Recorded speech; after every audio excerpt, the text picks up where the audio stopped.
अस्सलाम वालेकुम, welcome to my YouTube channel. कैसे हैं आप सब? उम्मीद करती हूँ खैरियत से होंगे। वैसे तो हर कोई जानता है पतासा आलू की रेसिपी, पकौड़ों की, लेकिन ये आज तक किसी ने नहीं इस रेसिपी से ट्राई की होंगे। इस रेसिपी से ज़रूर ट्राई कीजिएगा। तो अल्लाह का नाम लेकर शुरू करते हैं जो नहायत ही गफूर रहीम और बहुत ही मेहरबान है। आलू ले लेने हैं 2 अदद।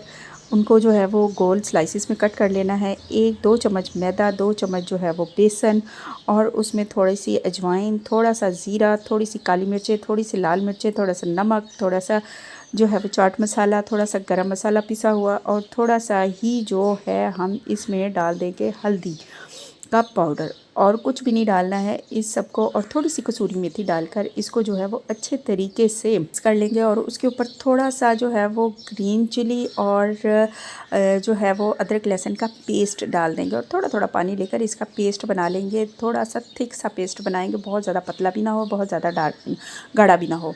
यहाँ पे जो है वो देखें इस तरह का इसका पेस्ट बनाना है। पेस्ट बनाने के बाद 1 बाय 1 जो है वो इसमें पतासा आलू डालते जाने हैं और थोड़ा सा ऊपर से हरा धनिया स्प्रिंकल कर देना है। हरा धनिया छिड़कने के बाद जो है वो इसकी जो लुक बनेगी ना वो बड़ी ही ज़बरदस्त बनती है। ऊपर हरा हरा सा ग्रीन ग्रीन सा आता है। तो इनको 1 बाय 1 जो एक एक करके इसमें डिप करते जाना है और इनको जो है वो फ्राई कर लेना है। कढ़ाई में गर्म होने के लिए तेल छोड़ दिया है। यहाँ पे जो है इनको जो है वो 1 बाय 1 डाल डाल के मीडियम लो फ्लेम पे इसको जो है वो पका लेना है। फिर उसके बाद जैसे ही ये थोड़े से गल जाएंगे तो फिर इसके बाद इसको थोड़ी सी हाई फ्लेम कर देनी है। एकदम से हाई फ्लेम की तो अंदर से आलू जो है वो कच्चा रह जाएगा और जो है ऊपर से इसकी गोल्डन कलर नहीं आएगा बल्कि जल जाएंगे। तो इसको मीडियम फ्लेम लो रखनी है और उसके बाद इनको निकाल लेना है और केचप और चटनी के साथ इनको नोश फरमाएं। ये इंतहाई लजीज मज़ेदार किस्म के जो है वो आप ईद पर ये ज़रूर बनाएं। गेस्ट आते हैं स्नैक्स के तौर पर, आप जो हैं वो बच्चों की जो है फ्रेंड्स आती हैं तो आप ज़रूर बना कर दें।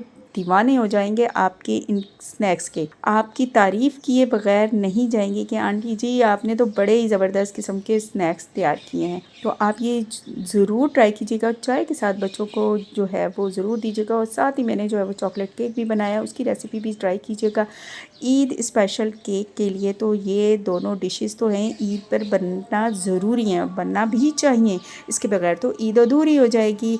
तो एडवांस ईद मुबारक मेरी तरफ से। चांद रात मुबारक आज की। और अपना बहुत ज़्यादा ख्याल रखिएगा। मेरे चैनल को लाइक शेयर और सब्सक्राइब ज़रूर कीजिएगा। अब तो हमें याद रखिएगा। अल्लाह हाफिज़।